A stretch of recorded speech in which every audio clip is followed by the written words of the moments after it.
Assalamualaikum warahmatullahi wabarakatuh. Bismillahirrahmanirrahim. Alhamdulillahi rabbil alamin. Wassalatu wassalamu ala nabiyyina Muhammadin wa ala alihi wa ashabihi wa man tabi'ahum bi ihsanin ila yaumiddin. Thumma amma ba'd. Kaum muslimin yang dirahmati Allah Azza wa Jalla, para pendengar Radio Bas FM, radio kita dan yang lainnya. Alhamdulillah, malam ini kembali kita melanjutkan pembahasan kita dan bacaan kita dari kitab Umdatul Ahkam Imam Abdul Ghani Al-Maqdisi rahimahullahu ta'ala, dan kita membaca dari Kitabus Siyam. Kemudian kita melanjutkan pada hadis selanjutnya dari Kitabus Siyam,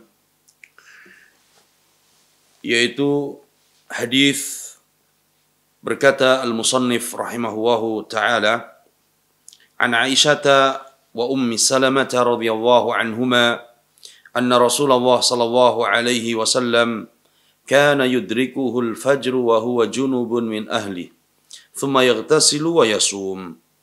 Rawahu al-Bukhari wa Muslim.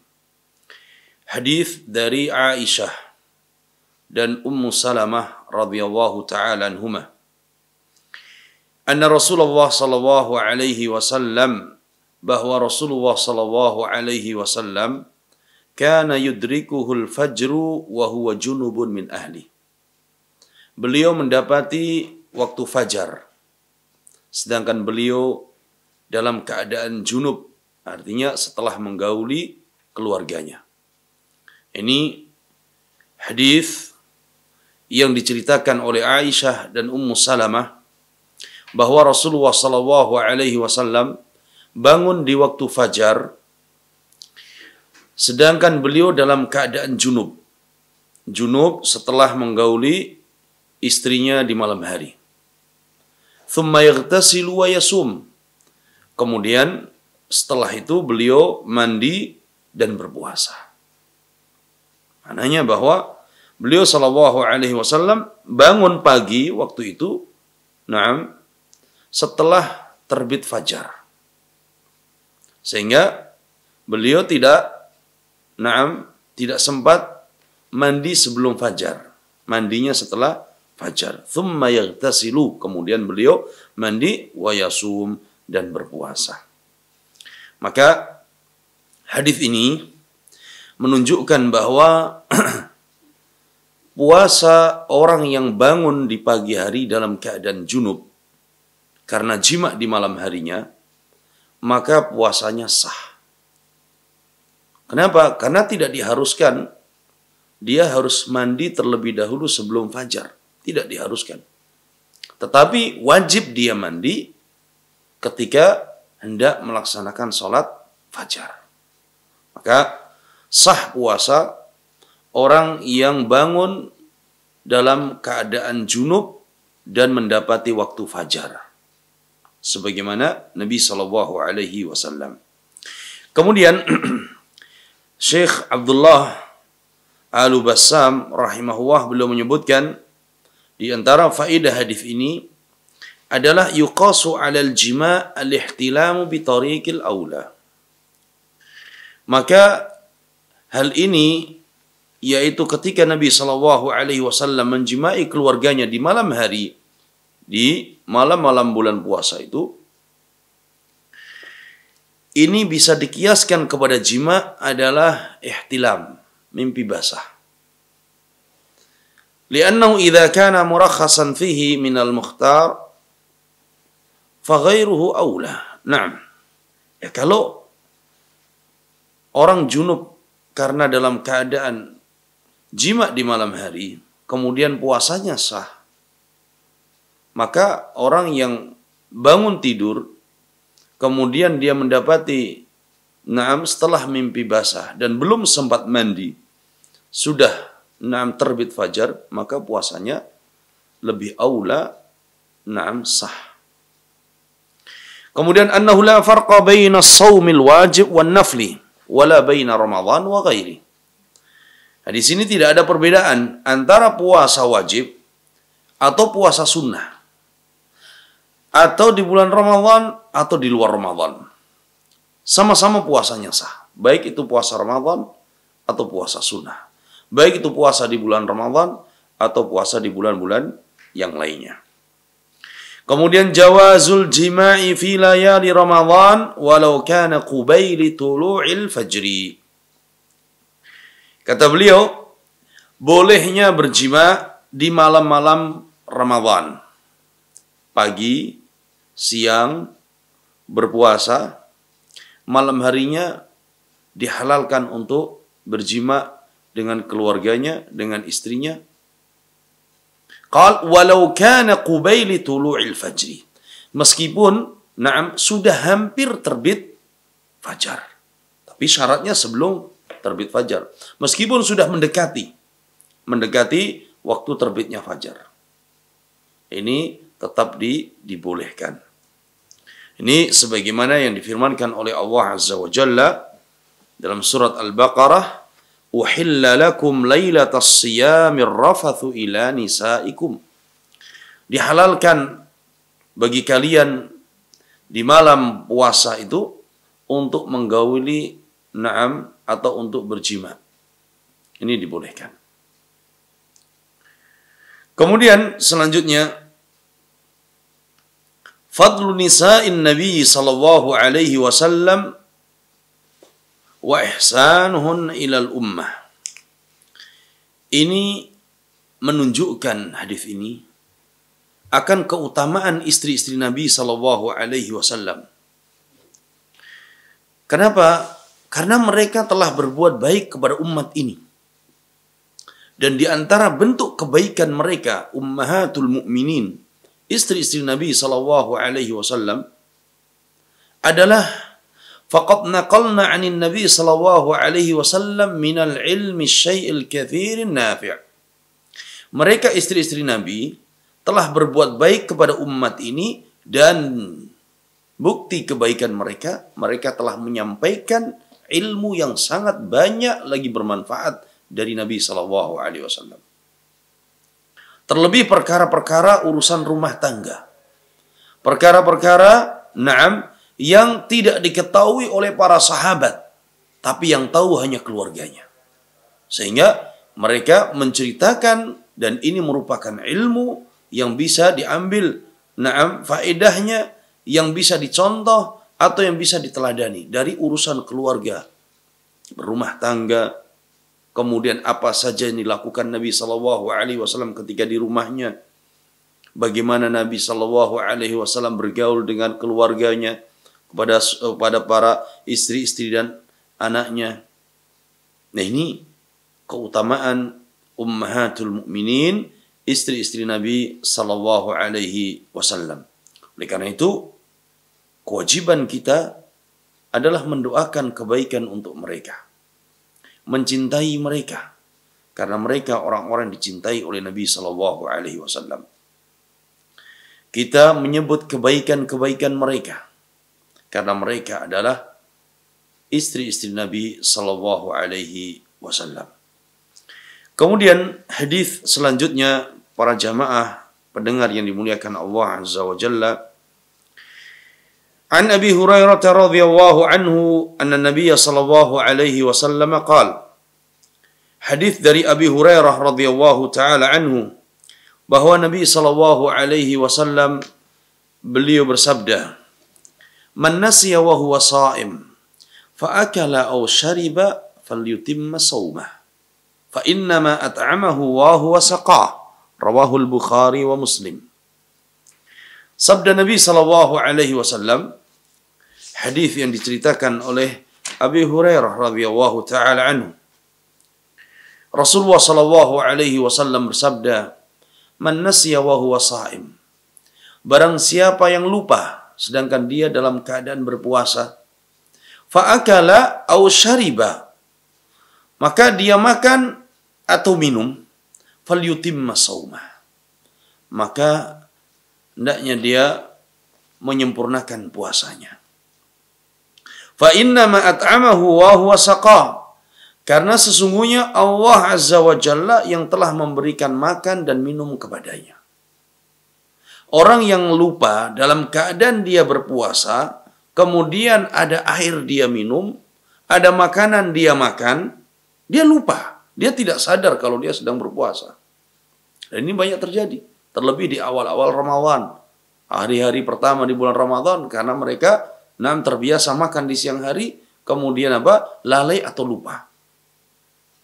Apa kata Nabi SAW? "Falyutimma shauma."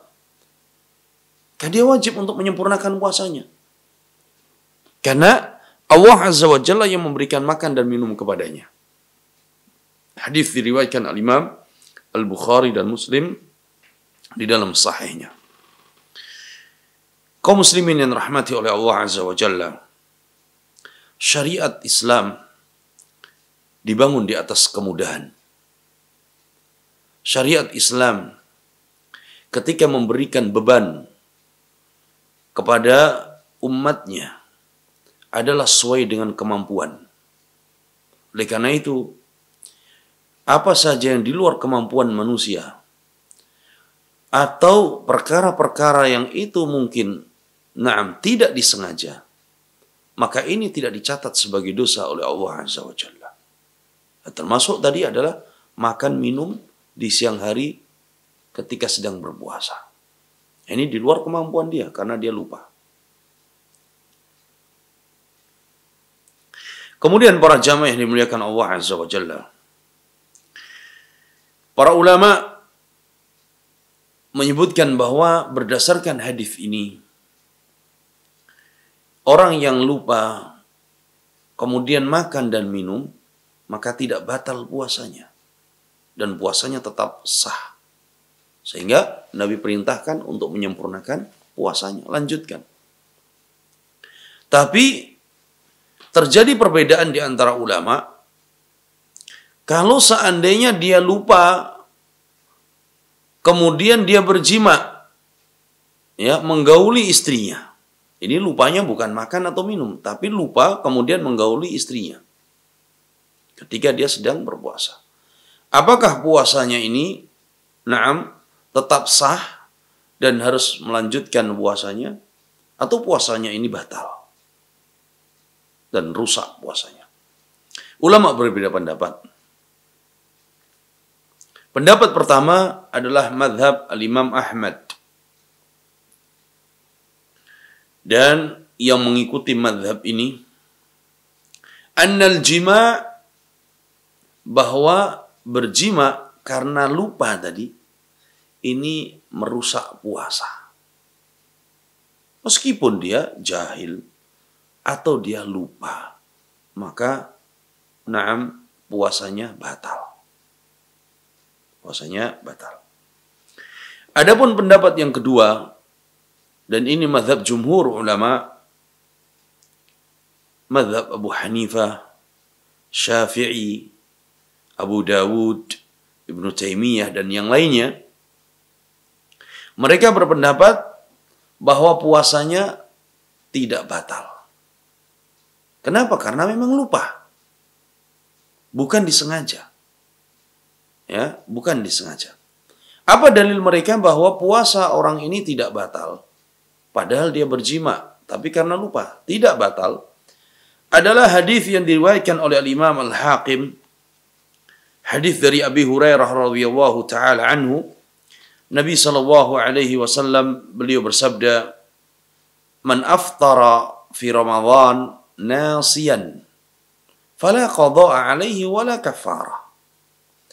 Barang siapa yang berbuka di siang hari bulan Ramadan, nasiyan karena lupa, fala qada'a alaihi, maka tidak ada kewajiban untuk mengqadha puasa. Wala kafarah, dan tidak ada kafarah, tidak ada kewajiban untuk membayar kafarah. Tadi Nabi katakan man aftara. Ya.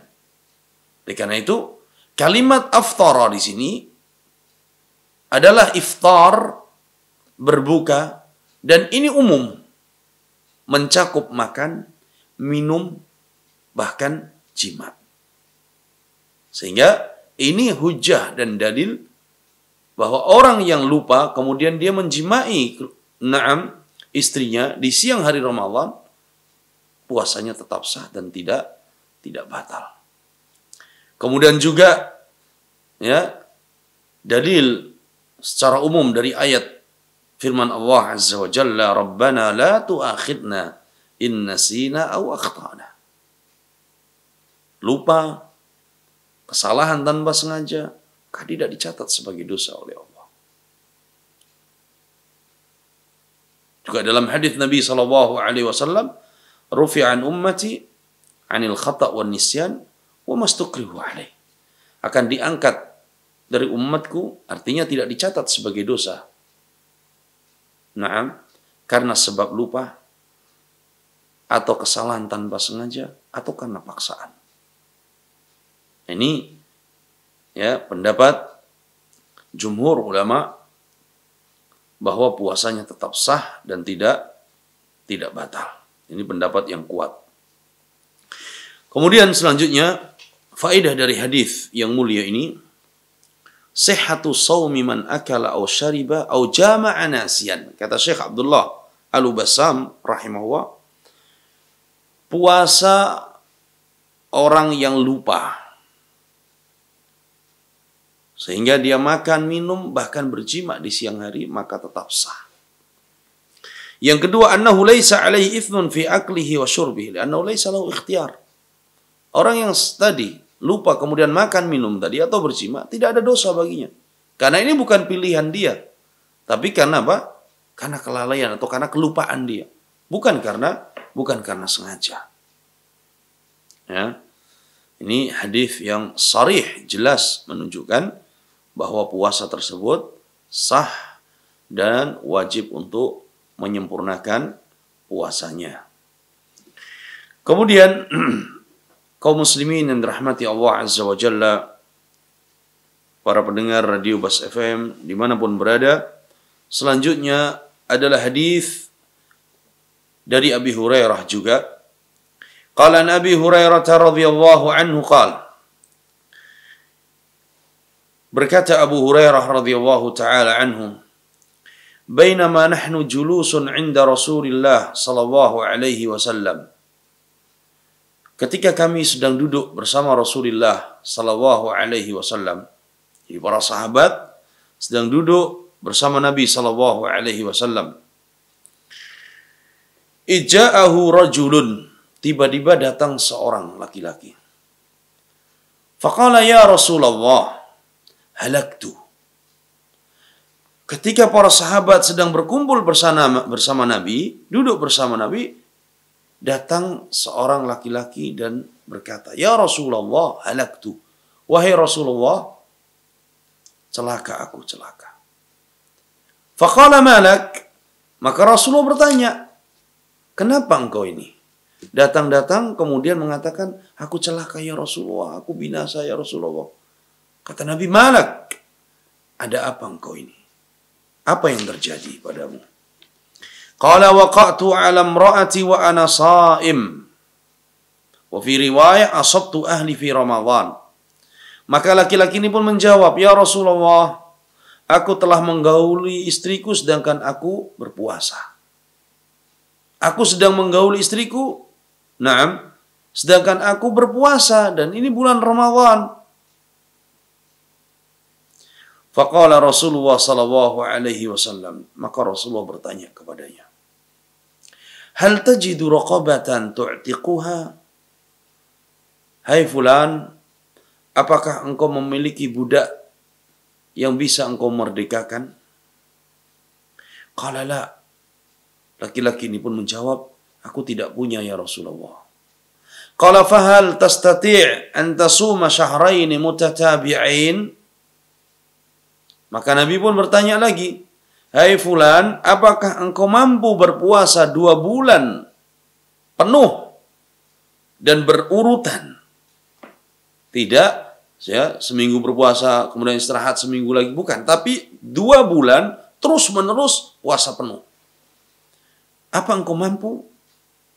Qala la. Laki-laki ini menjawab, aku tidak mampu ya Rasulullah. Qala fahal tajidu it'ama 60 miskina?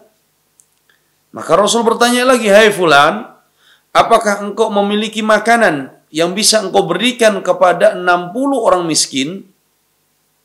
Qala la. Laki-laki ini pun menjawab, aku tidak punya makanan sebanyak itu ya Rasulullah. Qala fasakata Nabi sallallahu alaihi wasallam. Maka Nabi sallallahu alaihi wasallam pun terdiam. Nabi tanya, punya budak? Tidak punya. Nabi tanya, mampu puasa 2 bulan berturut-turut penuh ini? Tidak mampu. Punya makanan untuk 60 orang miskin? Tidak punya. Nabi terdiam. Fabainama nahnu ala dhalik, kata Abu Hurairah, ketika ya situasi, artinya apa? Kita juga ikut terdiam. Ketika kita semua diam, Rasul diam, kita semua diam. Dalam kondisi demikian itu, idh utiyan Nabi sallallahu alaihi wasallam bi'araqi fihi tamrun. Tiba-tiba datang seorang yang membawa kurma 1 keranjang. Ya. Dan diberikan kepada Nabi sallallahu alaihi wasallam. Subhanallah. Nabi terdiam, para sahabat pun ikut terdiam. Tiba-tiba datang seorang membawa kurma 1 keranjang. Qala aina sa'il? Maka Nabi sallallahu alaihi wasallam bertanya, mana tadi si fulan tadi? Yang bertanya tadi mana? Qala ana. Maka lelaki itu pun menjawab, aku ya Rasulullah. Qala khudh hadha fatasaddaq bih. Kata Nabi, hei fulan, ambil ini kurma 1 keranjang, sedekahkan. Buat ini sedekah. Faqal, maka laki-laki ini pun menjawab, a'la afqara minni ya Rasulullah. Apakah ada keluarga yang lebih miskin dari aku ya Rasulullah? Fawallah ma baina labataiha yuridul harrataini ahlu baitin afqaru min ahli baiti. Demi Allah, tidak ada di tempat ini, artinya di Madinah ini, ya, yang di antara tempat ini ke tempat itu dipenuhi dengan batu-batu hitam. Artinya di tempat tersebut, di lingkungan dia itu, tidak ada keluarga yang lebih miskin daripada keluarga dia. Subhanallah. Fadhahikan Nabi sallallahu alaihi wasallam hatta badat anyabu. Maka ketika orang ini menceritakan bahwa dia orang yang paling miskin di kampungnya, orang yang paling miskin di tempat dia, Nabi pun tertawa sampai nampak gigi geraham beliau. Thumma qal, kemudian Nabi katakan, at'imhu ahlak. Ya fulan, kalau begitu bawa kurma 1 keranjang ini, bawa pulang dan kasih makan keluargamu. Hadis ini diriwayatkan oleh Imam Al-Bukhari dan Muslim di dalam sahihnya. Kaum muslimin yang dirahmati oleh Allah Azza wa Jalla. Hadis ini menceritakan bagaimana sahabat Nabi sallallahu alaihi wasallam ketika mereka jatuh dalam perkara dosa, mereka bersegera untuk kembali kepada Allah Azza wa Jalla. Mereka berusaha untuk bisa menghapuskan dosa-dosanya. Mereka berusaha untuk bisa menghilangkan dosa-dosa tersebut di dunia sebelum di akhirat. Dan ini menunjukkan kejujuran iman mereka, para sahabat Nabi sallallahu alaihi wasallam. Mereka mendatangi Nabi, penyesalan yang luar biasa. Ini sahabat Nabi sallallahu alaihi wasallam, ya. Dan hadis ini kata Syekh Abdullah Al-Bassam rahimahullahu taala, "Anna al-wat'a fi nahari Ramadan min al-fawahish al-muhlikat." Bahwa menggauli atau berjima di siang hari bulan Ramadan sedang berpuasa, ini adalah perkara yang terlarang dan bisa membinasakan seorang, mencelakakan seorang. Kenapa? Lianna Nabi sallallahu alaihi wasallam aqarrahu ala qawlihi halaktu. Karena Nabi sallallahu alaihi wasallam ketika mendengar orang tadi mengatakan halaktu ya Rasulullah, aku binasa ya Rasulullah, celaka aku ya Rasulullah, Nabi pun menyetujui ucapan tersebut. Ya. Ini menunjukkan bahwa besar dosanya orang yang puasa di bulan Ramadan kemudian menggauli atau berjima. Qal annal wati'a 'amdan yajibu 'alaihi al-kaffarah. Selanjutnya orang yang berjima di siang hari bulan Ramadan dan dia sedang berpuasa, maka wajib membayar kafarah. Wajib membayar kafarah. Dan pendapat yang sahih bahwa membayar kafarah itu harus dengan tartib. Harus dengan apa? Tartib. Dengan berurut. Yang pertama memerdekakan budak. Ketika tidak mampu, maka dia berpuasa 2 bulan berturut-turut. Ketika tidak mampu, baru berpindah kepada baru berpindah kepada memberi makan 60 orang miskin. Kemudian annal kaffarah la tasqutu ma'al i'sar. Lianna Nabi sallallahu alaihi wasallam lam yusqitha anhu bi faqrihi. Orang yang tidak mampu membayar kafarah, ya, karena kesulitan hidupnya, tetap tidak gugur kewajiban membayar kafarah tersebut. Buktinya bahwa Nabi SAW tidak menggugurkan kewajiban untuk membayar kafarah, meskipun sahabat ini dalam keadaan fakir, ya, meskipun dalam keadaan fakir. Dan ini pendapat yang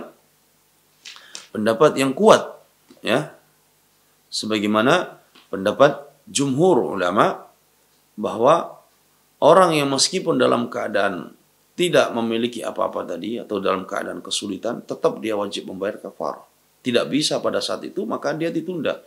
Maknanya dia punya hutang untuk menyelesaikan kafarah tersebut. Qala jawazut takfir 'anil ghairi walau min ajnabi.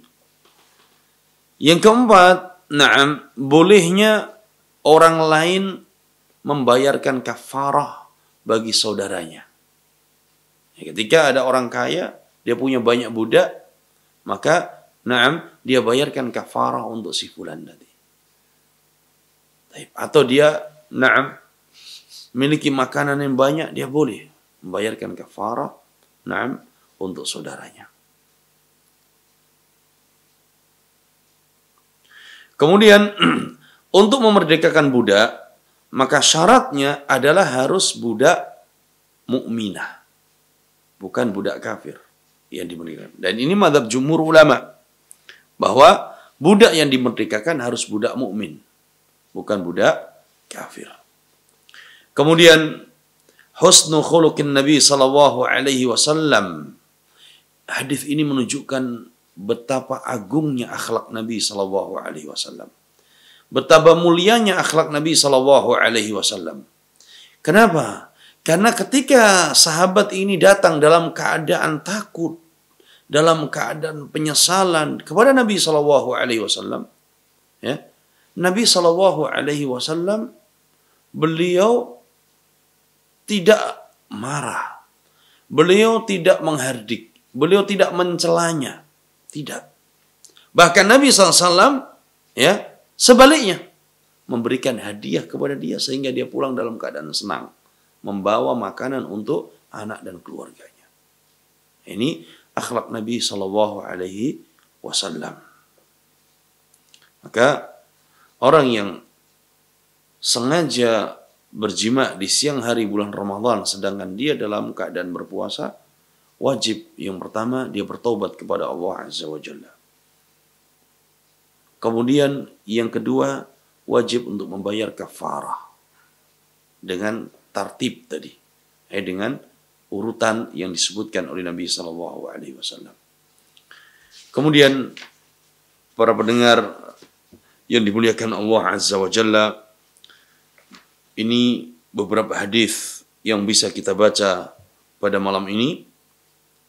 Mudah-mudahan dari 3 hadis ini bermanfaat bagi kita sehingga kita bisa mengetahui seputar hukum-hukum yang berkenaan dengan puasa. Tadi hadis yang pertama adalah tentang sahnya orang-orang yang mendapati waktu fajar sedangkan dia dalam keadaan junub, maka puasanya tetap sah. Dan hadis yang kedua tentang orang yang lupa kemudian dia makan minum di siang hari sedangkan dia sedang berpuasa, atau bahkan dia berjima sedangkan dia lupa, maka puasanya tetap sah. Dan pada hadis yang ketiga tadi adalah tentang kewajiban membayar kafarah bagi mereka yang berjima di siang hari bulan Ramadan sedangkan dia dalam keadaan berpuasa. Hadza wallahu alam. Mudah-mudahan ini bermanfaat. Sallallahu ala nabiyyina Muhammad wa ala alihi wa sahbihi wasallam. Walhamdulillahi rabbil alamin.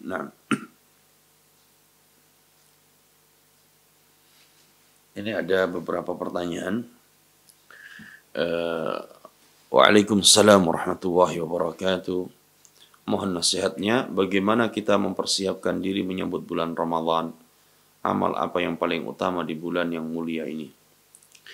Taib, ini disebutkan oleh para ulama di dalam kitab-kitab dan risalah mereka, persiapan untuk menyambut datangnya bulan Ramadan.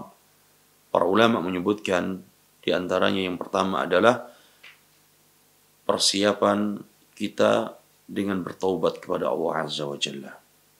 Oleh karena itu, kita dalam menyambut bulan Ramadan, hendaknya kita dalam keadaan bersih dari dosa-dosa, dalam keadaan kita benar-benar menjauhi dosa-dosa dan maksiat, maka kita bertaubat kepada Allah Azza wa Jalla yang pertama. Yang kedua, kita memiliki persiapan. Persiapan zahir dan batin. Persiapan zahir adalah kesehatan.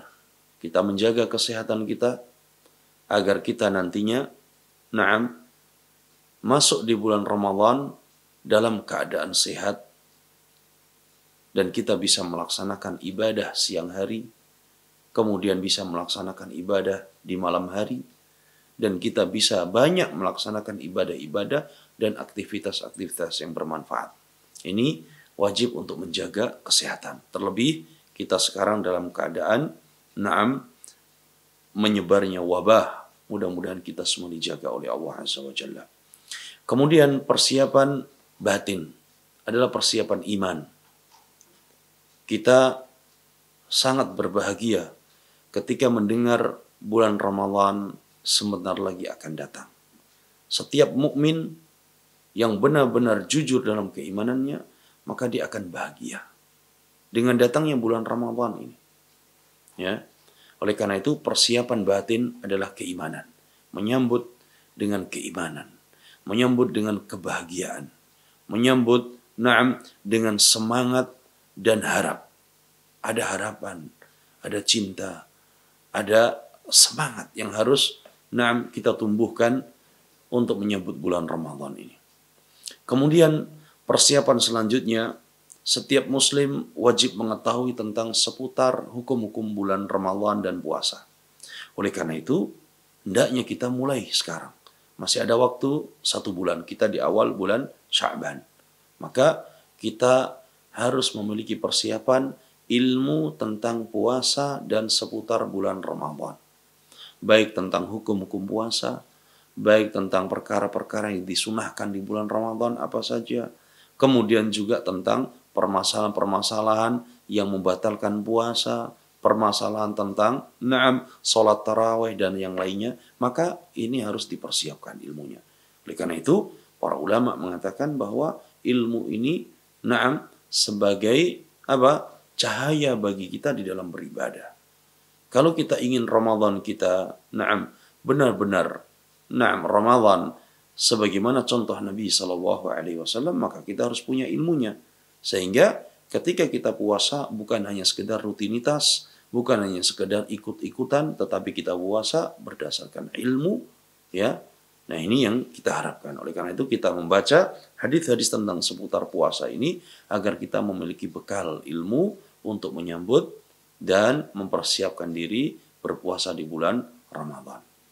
Adapun sebagian kaum muslimin, dan ini terjadi, persiapan menghadapi Ramadan, sebagian mereka persiapan mercon, persiapan kemaksiatan, persiapan film-film yang akan mereka tonton di bulan Ramadan, ini semua adalah persiapan-persiapan yang merusak keimanan dan persiapan-persiapan yang akan mengurangi pahala puasa mereka.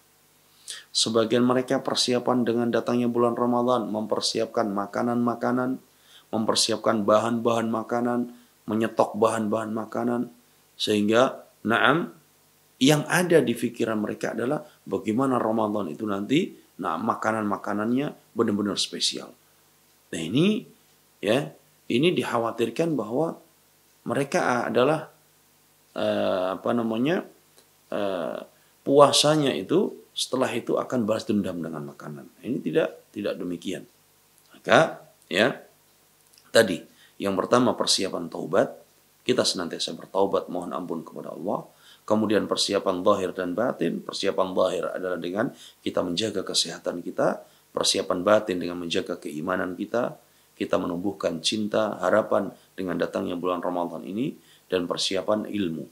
Kita mempelajari ilmu, tentang seputar puasa dan seputar bulan Ramadan. Wallahu a'lam, mudah-mudahan kita semuanya disampaikan dan dipertemukan dengan bulan yang mulia, yaitu bulan Ramadan ini. Wallahu a'lam. Nah, ini pertanyaan yang hampir sama adalah tentang perkara khusus yang disyariatkan bagi seorang muslim dalam menyambut bulan Ramadan. Tadi yang kita telah sebutkan sebagai tambahan bahwa ketika kita memiliki kewajiban untuk mengqadha puasa, maka kita segera untuk menyelesaikan kewajiban tersebut karena sebelum kita memasuki di bulan Ramadan. Ini persiapan. Kemudian di bulan Sya'ban, disunahkan oleh Nabi sallallahu alaihi wasallam adalah memperbanyak puasa, karena ini merupakan kebiasaan Nabi sallallahu alaihi wasallam. Tetapi tanpa mengkhususkan hari-hari tertentu di bulan Sya'ban, mengkhususkan hari-hari tertentu di bulan Sya'ban dengan berpuasa atau dengan qiyamul lail, maka ini tidak dibenarkan. Tapi dianjurkan memperbanyak puasa di bulan Sya'ban. Wallahu a'lam. Apakah diharuskan, ini pertanyaan yang ketiga, apakah diharuskan seorang muslim melihat hilal Ramadan? Pada pertemuan sebelumnya kita telah menyebutkan bahwa sumu li ru'yati wa aftiru li ru'yati. Berpuasalah kalian dengan melihat hilal, dan iftar artinya adalah kita berhari raya Idul Fitri masuk 1 Syawal adalah juga dengan melihat hilal. Apakah ini diwajibkan bagi setiap muslim untuk melihat hilal? Tidak diwajibkan setiap muslim harus sama-sama melihat hilal. Tidak. Cukup ketika sebagian dari kaum muslimin melihat hilal, maka cukup ru'yah mereka menjadi ru'yah bagi kaum muslimin yang lainnya. Oleh karena itu, dalam hadis Nabi sallallahu alaihi wasallam yang kemarin kita telah membaca pada pertemuan pertama adalah perkataan beliau sallallahu alaihi wasallam, "Idza ra'aitumu fasumu wa idza ra'aitumu fa'aftiru." Apabila kalian melihat hilal, maka berpuasa. Dan apabila kalian melihat hilal, maka hendaknya kalian berbuka. Ini masuk di bulan Syawal. Maka sebagian hadis menyebutkan apabila seorang muslim dan dia terpercaya kejujurannya, dia bersaksi bahwa dia melihat hilal, maka itu menjadi sebab masuknya atau menjadi bukti bahwa masuk bulan Ramadan. Maka semuanya wajib berpuasa. Ketika di negeri kita, contoh di negeri ini, ada satu yang melihat hilal, kemudian dia bersaksi dan bersumpah, dan dia jujur dalam persaksiannya, maka wajib berpuasa semuanya. Apalagi yang melihat lebih daripada satu. Tetapi tidak diwajibkan setiap muslim untuk melihat. Ini cukup sebagian melihat, maka semuanya ikut berpuasa dengan ru'yahnya. Sebagian ulama katakan ketika masuk Syawal, maka diharuskan 2 orang yang melihat hilal minimal. Ketika 2 orang melihat hilal Syawal, maka itu diterima dan masuklah bulan Syawal. dengan syarat bahwa mereka orang-orang yang terpercaya persaksiannya. Ya, wallahu a'lam. Waalaikumsalam warahmatullahi wabarakatuh. Apa ini pertanyaan yang terakhir? Apa yang mungkin bisa dilakukan seorang wanita yang sedang haid pada malam Lailatul Qadar? Apakah mungkin akan bertambah kebaikannya apabila dia menyibukkan dirinya dengan beribadah? Kalau jawabannya iya, perkara apa mungkin dia lakukan pada malam itu? Tayyib. Kaum muslimin rahmati oleh Allah Azza wa Jalla, para pendengar yang dimuliakan Allah. Para wanita yang mereka sedang ada halangan haid atau nifas di malam-malam Lailatul Qadar, maka mereka pun tetap dianjurkan untuk memperbanyak ibadah. Ibadah apa? Berzikir, berdoa, ya, membaca Al-Quran, dan itu semuanya dianjurkan. Dan pernah kita sebutkan bahwa wanita yang haid dan nifas pun pendapat yang sahih, dibolehkan membaca Al-Quran. Ya, dibolehkan membaca Al-Quran. Oleh karena itu, di malam-malam Lailatul Qadar, wanita yang sedang haid, di antara ibadah-ibadah dianjurkan, sebagaimana ibadah-ibadah yang lain, bagi laki-laki atau bagi wanita yang dalam keadaan tidak berhalangan, mereka lakukan. Ada zikir, ya, baca Al-Quran, memperbanyak, berdoa kepada Allah Azza wa Jalla, beramal kebajikan yang lainnya. Nah, kecuali satu, sholat. Adapun sholat maka hukumnya terlarang. Ini tidak dibenarkan. Di siang harinya tidak boleh berpuasa dan juga tidak boleh sholat, atau di malam harinya tidak boleh sholat. Adapun yang lain maka dia tetap melaksanakan ibadah-ibadah yang lainnya yang dianjurkan. Nah, ini tidak mengurangi kebaikan bagi mereka, tidak mengurangi pahala dari mereka. Kenapa? Karena memang ini perkara yang itu merupakan takdir Allah, haid bagi wanita. Sehingga meskipun dia dalam keadaan haid, kemudian dia melaksanakan ibadah-ibadah yang lain tadi selain sholat, maka dia mendapatkan kebaikan. Sebagaimana mereka yang tidak memiliki halangan mendapatkan kebaikan yang sama. Maka ya, kita mohon kepada Allah Azza wa Jalla, mudah-mudahan kita semuanya dijaga oleh Allah, dan mudah-mudahan kita bisa dipertemukan dengan bulan yang mulia, bulan Ramadan, dan kita bisa melaksanakan ibadah-ibadah dengan sempurna. Wallahu a'lam, wa sallallahu ala nabiyyina Muhammad wa ala alihi wa sahbihi wasallam. Walhamdulillahi rabbil alamin. Wassalamualaikum warahmatullahi wabarakatuh.